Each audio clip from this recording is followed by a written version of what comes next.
Morning with Farah. Welcome back ATV morning with फरा में खुश आमदीद। आज शहबाज सीनियर हमारे मेहमान हैं। ये हमारी दुनिया हॉकी के वो कामयाब खिलाड़ी हैं, वो फेमस खिलाड़ी हैं कि जिनको पूरी दुनिया में जाना पहचाना जाता है इनकी हॉकी में कॉन्ट्रीब्यूशंस के लिए, इनके स्टाइल ऑफ गेम के लिए, इनके स्टेमिना के लिए, इनकी टेक्निक के लिए, और इसीलिए ये हमारी जिसे कहते हैं लेजेंड हैं और हमें इनके ऊपर फ़ख्र है। बहुत बहुत शुक्रिया आपके वक्त निकालने का। मेरे ना जहन में मुख्तलिफ बातें गर्दिश कर रही हैं। यहाँ पे पाकिस्तान में एक टाइम था, हमारे यहाँ से स्क्वाश की ये डायनेस्टी शुरू हुई हुई है। बाहर मुंतकिल हो गए थे हाशिम खान साहब, रोशन खान, ये सब लोग बाहर से गोरे लेकर आए उनको पाकिस्तान, और यहाँ पर आकर उनके गांव जाकर उन्होंने पूरी डॉक्यूमेंट्री बनाई। आई हैड द अपॉर्चुनिटी, मैंने उन्हें इंटरव्यू किया।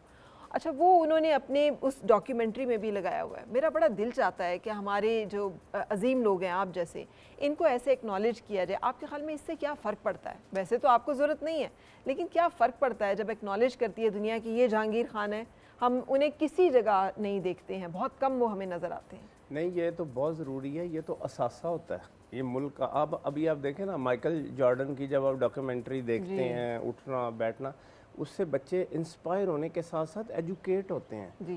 प्लेयर्स को टाइम मैनेजमेंट का पता चलता सर, वो उन्होंने अपने ब्रांड का नाम ही जॉर्डन्स रख दिया। बिल्कुल ऐसा ही है। कैसे अपने लोगों को जो है वो एक्नॉलेज कर रहे होते हैं मुसलसल। यही बात अभी मैं आपसे कह रहा था कि अगर हमारे इदारों ने अपने अपने काम किए होते तो चीज़ें डिक्लाइन की तरफ ना जाती, दुनिया ऊपर जा रही है। देखें, स्क्वाश में भी हमने रूल किया, हॉकी में भी हमने रूल किया, लेकिन हमने इसको वो ड्यू रिस्पेक्ट नहीं दी जो देनी चाहिए। प्लेयर्स की इज्जत नहीं की, उनको प्रॉपर लुक आफ्टर नहीं किया। अभी आप देखें, पिछले 2-3 साल से इदारों में नौकरियां नहीं हैं। आपको पता है, मैंने PIA में जब जॉब ज्वाइन की 500 रुपये पे, और मैं बड़ा खुश था कि शुक्र है मुझे नौकरी मिली और 500 रुपये। क्योंकि हॉकी प्लेयर्स जो हैं वो रूरल एरिया में लोग खेलते हैं, और मीडियोकर तबका या लोअर तबका ज़्यादा हॉकी खेलता है। तो बात यह है कि जब उनको जॉब मिलती है वो अपनी फैमिली को लुक आफ्टर कर सकते हैं, अपनी डाइट को, और उनको मेंटल पीस मिलता है। प्लेयर को जब तक मेंटल पीस नहीं मिलेगा वो कभी भी अच्छा परफॉर्म नहीं कर सकता। बिल्कुल सही। अच्छा, एक तो ये आपकी दुआ, इसके अलावा आपकी ज़िंदगी में और किसकी दुआएं शामिल हाल रही हैं कि आप उड़ते थे? शहबाज सीनियर, एक तो आपका नाम ही शहबाज था, ना भी होता तो लोगों ने आपका नाम शहबाज ही रख देना था। देखिए, बात ये है कि आपने बड़ी खूबसूरत बात की है प्रोग्राम के शुरू में, ये मिरेकल वाली। क्योंकि मैं तो इन्हीं चीज़ों पे बिलीव करता हूँ कि आपकी लाइफ में अल्लाह नहीं है तो आपकी लाइफ में कुछ है ही नहीं। तो मैं बस 5 वक्त नमाज़ें पढ़ता था, कुरान पढ़ता था, और मुझे अल्लाह ने इखलाक में बेहतर थोड़ा किया हुआ है, मुझे फील होता है। जी बिल्कुल। फिर मैं लोगों के लिए बहुत पॉजिटिव हूँ। मैं कभी भी किसी से मिलूं तो मैं पहले नेगेटिव नहीं होता, उसके लिए कभी नेगेटिव राय कायम नहीं करता, किसी के कहने के बावजूद भी नहीं करता। क्योंकि मुझे अच्छा लगता है कि मैं पहले उसको मिल लूँ, देख लूँ, बेशक मुझे नुकसान हो जाए, क्योंकि मैं ये गलती करना नहीं चाहता। जब आप दूसरों के लिए अच्छा सोचते हैं, आप टीम में खेलते हुए टीम के लिए सोचते हैं, मुल्क के लिए सोचते हैं, तो फिर अल्लाह काफ़ी है कि आपको शहबाज सीनियर बना दे। बिल्कुल, वाह खूबसूरत। लेकिन वालदैन का क्या रवैया था, घर वालों का क्या रद्द-ए-अमल था? वालदैन तो बहुत ज़्यादा खुश होते थे। मेरे वालदैन पढ़े लिखे नहीं थे इतने, लेकिन बहुत ज़्यादा खुश होते थे। मेरे जब बड़े भाई 2-3 हॉकी खेलते थे, उनको मेरे वालिद ने आकर कहा कि आप दोनों तीनों हॉकी छोड़ दें, सिर्फ मेरा ये बेटा हॉकी खेलेगा। क्योंकि मैं जिस गली से गुजरता हूँ, जिस सड़क से गुजरता हूँ, वो कहता है ये आपका बेटा पाकिस्तान टीम में खेलेगा। मैं यंग एज में इतना ज़्यादा पॉपुलर हो गया था, तो वो भाई हंसते थे। तो मुझे जैसे ही अपॉर्चुनिटी मिली है, बस मेरे के लिए हुआ है। तो मेरा जो सफ़र है वो फिर ऐसे हुआ है कि मैं कहता हूँ पहले साल में मैं वर्ल्ड बेस्ट हो गया, और फिर मैंने 15 साल पीछे मुड़कर नहीं देखा। हर टूर्नामेंट, हर इवेंट में अल्लाह ताला ने मुझे इज़्ज़त दी। मैं VIP खेला हूँ, जैसे कह लें कि खेलने का हक होता है। आप देखें, 90 में आप नंबर 2 रहे हैं, 92 बार्सिलोना में आप नंबर 3 रहे हैं, 94 वर्ल्ड कप में आप चैम्पियन हुए, 90 एशियन गेम्स में आपने गोल्ड मेडल हासिल किया। तो बहुत अच्छा कैरियर अल्लाह ने मुझे दिया है। मैं बहुत खुश होता हूँ, खुशी महसूस करता हूँ, अल्लाह का शुक्र अदा करता हूँ। ये बड़ी इंपॉर्टेंट बात है जो आप शुक्रगुजारी की बात करें। लेकिन जिस वक्त आप एंटर हुए, जैसे आपने खुद भी जिक्र किया, फ्लाइंग हॉर्स, कलीमुल्लाह, सलीमुल्लाह, हाँ, और आप मंजूर जूनियर, हनीफ साहब, ये इतने बड़े बड़े नाम ऑलरेडी मौजूद थे। उनके दरमियान जगह बनाना भी एक नए लड़के के लिए बड़ा चैलेंजिंग रहा होगा। ये तो बहुत अच्छी आपने बात की। मेरी जो साइड थी उस पोजीशन पर 10 लोग खेलते थे। मुझे हर वक्त ये लगता था मैं कभी पाकिस्तान टीम में नहीं आ सकता, और सारे ही इतने ज़्यादा अच्छे थे। ये जो आपने बड़े नाम लिए, इनका तो कैरियर एंड हो रहा था, लेकिन उसके बावजूद इनका जो बैकअप था वो बहुत अच्छा था। अगर आप देखें 90s की हॉकी, तो 30-40 लोग इतने ज़्यादा अच्छे होते थे कि हमें टीम बनाने में बड़ी मुश्किल आती थी। और मेरे साथ सिर्फ मिरेकल ही हुआ है, और बस वो मिरेकल से ही अल्लाह ताला। वो क्या मिरेकल है उसका तो हमें कहानी सुनाए, जैसे हमें ये इतना मतलब गहरे नायाब मिला, इतना एक हीरा आदमी मिल गया इस गेम। देखें, बात यह है कि 2-3 प्लेयर मेरी पोजीशन पर इतने ज़्यादा अच्छे थे कि हॉकी फेडरेशन और सिलेक्शन कमेटी में जंग छिड़ गई कि इसको रखें उसको रखें। तो उसका नतीजा ये हुआ, उन्होंने कहा नहीं ये शहबाज को रख लो, ये नया है तो इसको देख लेते हैं। तो जब वो मुझे अपॉर्चुनिटी मिली है, तो उस अपॉर्चुनिटी को अल्लाह ताला ने इतना कंक्रीट, इतना सॉलिड कर दिया कि जो लोग अच्छे मेरी वजह से पहले निकले थे वो दोबारा फिर मुझे ज्वाइन नहीं कर सके।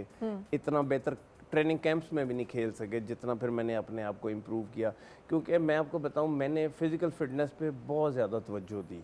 मुझे आज भी याद है 30-35 लड़के जब मॉर्निंग ट्रेनिंग मेरे साथ करते थे, तो कम प्लेयर होते थे जिनकी हिम्मत होती थी कि मेरे साथ सिर्फ भागें।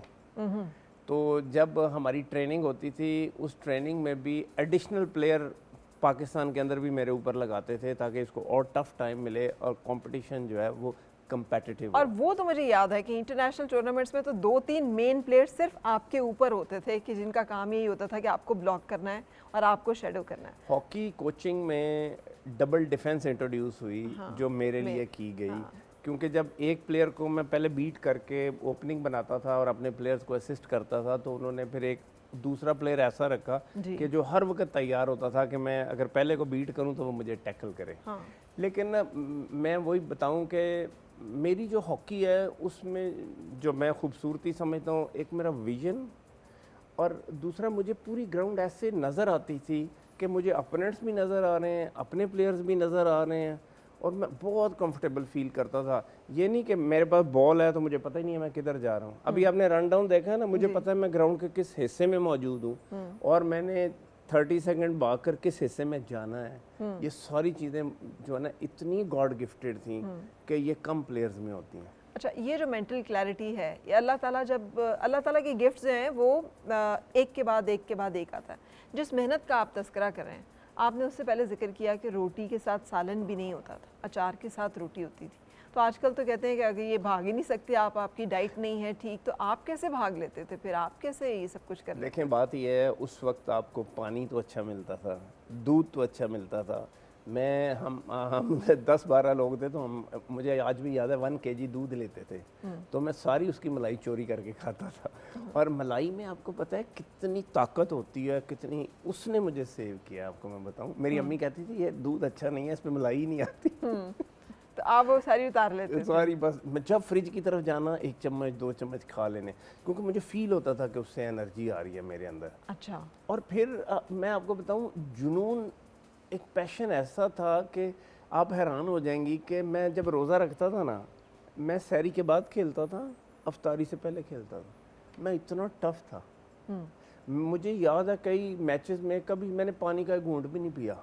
मेरे अंदर इतनी एनर्जी होती थी, इतनी विल पावर और मैच टेम्परामेंट, कॉन्फिडेंस लेवल, ये बहुत सारी ऐसी, ये सब चीज़ें जो है ये कहाँ से आती हैं? क्योंकि इसका ताल्लुक अब आप देखें, फ्रस्ट्रेशन बहुत ज़्यादा है बच्चों में, आपने उसको राइटली पॉइंट आउट भी किया, वजूहात भी हैं, लेकिन इसके बावजूद आपने भी तो गुर्बत झेली, आपने भी तो ऐसे हालात का सामना किया, मुकाबला किया, एंड उसके बावजूद आपने हौसला और हिम्मत नहीं हारी है। तो ये क्या वजह थी?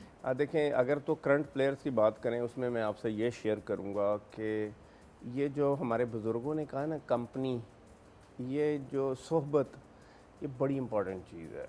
अभी लोग दोस्तियाँ करते हैं ना, वो उसके लिए कोई मेरिट सेट नहीं करते कि सबसे पहले मैंने उससे दोस्ती करनी है जो पाकिस्तान से प्यार करता है, फिर उससे दोस्ती करनी है जो इंसानियत से प्यार करता है, जो हर एक के लिए फेयर है। ये इस तरह की चीज़ें आपने खुद लानी है। क्योंकि देखें, हम अगर अच्छे स्कूलों में नहीं गए, अच्छे टीचर्स नहीं मिले, तो आपने लाइफ स्किल कैसे इम्प्रूव करनी? तो आपने उसके लिए ज़रूर खुद सोचना है। ये जो हमारे अभी करंट प्लेयर्स हैं, इनके लिए इनको अच्छे कोचेस भी नहीं मिले। देखें, अच्छा कोच वो नहीं होता जो ड्रिल ट्रेनिंग करा दे। अच्छा कोच होता है जिसको टीम हैंडलिंग आती हो। मुझे आज भी याद है, जब मेरा बड़ा बेटा मस्जिद नबवी में कुरान हिफ्ज़ कर रहा था तो मैं अक्सर उनके साथ बैठ जाता। उनका जो वो कारी होता था, वो क्या करता था, वो जो पेयर बन जाते थे ना बच्चों के, वो उनको ही तोड़ता रहता था। और जो ज़रा सा अच्छा पढ़ रहा है ना, उसको कैंडी दे रहा होता था। तो ये एक आर्ट है। मैंने जैसे आपको बताया, मैं जब कैप्टन था तो मुझे पता था मैंने प्लेयर्स से कैसे काम लेना है।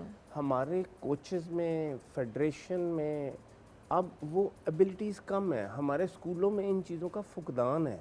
आप देखें, स्कूलों का टारगेट सिर्फ पैसा कमाना रह गया है, बच्चे को पॉलिश करना नहीं रह गया। मेरे पास कोई टाइम नहीं है कि मैं किसी और की औलाद को के लिए दो लफ्ज़ अच्छे बोलूं। आपको अंदर से बड़ा ऑनेस्ट होना पड़ता है, आपको ऑनेस्ट ओपिनियन देनी पड़ती है, फिर आप ईमानदार हैं। अभी ये जो इतने पुराने हॉकी प्लेयर्स हैं पाकिस्तान के अंदर, मैं इनकी जब गुफ्तगू सुनता हूँ, आधे इस ग्रुप को सपोर्ट कर रहे हैं, आधे इस ग्रुप को, मैं कहता हूँ ज़रूर एफिलिएशन रखें, लेकिन जब पाकिस्तान की आवाम आपकी बातें सुन रही है तो आपने सच बोलना है, क्योंकि इस पाकिस्तान की वजह से आपका नाम है, अल्लाह ने आपको नवाजा है, अल्लाह ने आपको हीरो बनाया है। अगर मेरा एक लफ्ज़ बोलने से कोई मिस गाइड हो रहा है तो मैं कोई अच्छा आदमी नहीं हूँ। तो इस तरह की सोच लानी बहुत ज़रूरी है। जैसा आपने मेरे हवाले से बात की, तो मुझे जो अपना ज़ाती तौर पर फ़ील होता है, मुझे मेरी नमाज़ों ने, मस्जिद में अज़ानें देने ने, कुरान पढ़ने ने मेरे अंदर वो सारी खूबियाँ पैदा कर दी जो जिसके लिए आपको कहीं बड़ी यूनिवर्सिटी में पढ़ना पड़े, किसी कॉलेज में जाना पड़े। क्योंकि सबसे पहले जब आपके पास अल्लाह हो और आप मुल्क से और लोगों से प्यार करें, तो मैं समझता हूँ आपके लिए हर जगह पर आसानी है। मैं अभी PIE में भी नौकरी करता हूँ, मुझे 38 साल हो गए। इतने लोग मुझसे हसद करते हैं और मैं उसको उतना ही ज़्यादा इंजॉय करता हूँ, क्योंकि जब मैं उनका हसद देखता हूँ और इधर अल्लाह ताला का नवाजना देखता हूँ तो बहुत ज़्यादा खुश होता हूँ। क्योंकि देखिए, मैं अभी हॉलैंड गया, पिछले साल मैच हो रहा था, जब वो पब्लिक को बाहर पता चला तो वो मैच नहीं देख रहे, वो मेरे साथ बात कर रहे हैं। तो ये मेरे लिए बहुत फ़ख्र की बात है। आपने देखा होगा पूरा हॉल भरा हुआ था हमारा जी। मुझे पूरे हॉल में कोई नज़र नहीं आया सिवाय आपके, इसलिए कि मेरा बस नहीं चलता कि जिन लोगों ने पाकिस्तान का सर्वकार इतना हमारा वक़ार वतन बुलंद किया है, सर बुलंद किया हमारे परचम को, हम उनके लिए क्या ना करें कि उनकी इज़्ज़त और तौक़ीर हम पे किस तरह से लाजिम है। देन नहीं दे सकते जिसे कहते हैं। और अभी आपने जो बोला है ना, इल्हामा इकबाल ने शेर में कह दिया, वह तू अपने मन में डूब के पा जा सुरागे ज़िंदगी, तू अगर मेरा नहीं बनता ना बन, अपना तो बन। वो जो आपने अभी सारी कहानी सुनाई, लेकिन ये इतना स्ट्रॉन्ग कनेक्शन सर, ये क्या गिफ्ट ऑफ गॉड कि कैसे आपको अल्लाह से जुड़ गए आप, जबकि लोग तो अपने आप से भी नहीं जुड़ पा रहे होते। तो ये रास्ता आपको किसने दिखाया था और कैसे आप इस रास्ते पे चले? देखिए, बात ये है कि इन चीज़ों के लिए आपको मजहबी दिखाई देना ज़रूरी नहीं होता। लोग जो होते हैं ना, मस्जिद में भी वो इसी तरह प्रिटेंड कर रहे होते हैं कि वो 5 नमाज़ें पढ़ रहे हैं, बड़े नेक हैं। तो ये है, एक सोच की बात है। जैसे मैंने अब माशाल्लाह 100 उम्रें किए होंगे, तो मैंने कभी किसी को पुश करके हजर असवद का बोसा नहीं लिया। मैंने कभी रियाजुल जन्ना में 2 नफल किसी को टच करके भी नहीं पढ़े। मुझे फील होता है कि वो नफल सही नहीं होंगे। तो ये सोच आप में आनी चाहिए। जैसे मैंने आपको बताया ना, ये हॉकी का कैरियर है, मैंने प्लेयर्स के लिए जॉब्स अरेंज की। जब मैं थोड़ी देर के लिए सेक्रेटरी हॉकी फेडरेशन बना, मैंने उनके लिए डाइट को इम्प्रूव किया, क्योंकि मैं जो समझता हूँ, जो मैं ख़ुद खाता हूँ या खाता रहा हूँ, तो उस तरह की चीज़ें उनके लिए डेट्स ज़्यादा की, जैसे खजूरें बहुत आपको पता है हेल्दी होती हैं प्लेयर्स के लिए, वो चीज़ें, और फिर मुरब्बे जैसे होते हैं, आमले का मुरब्बा और इस तरह की चीज़ें।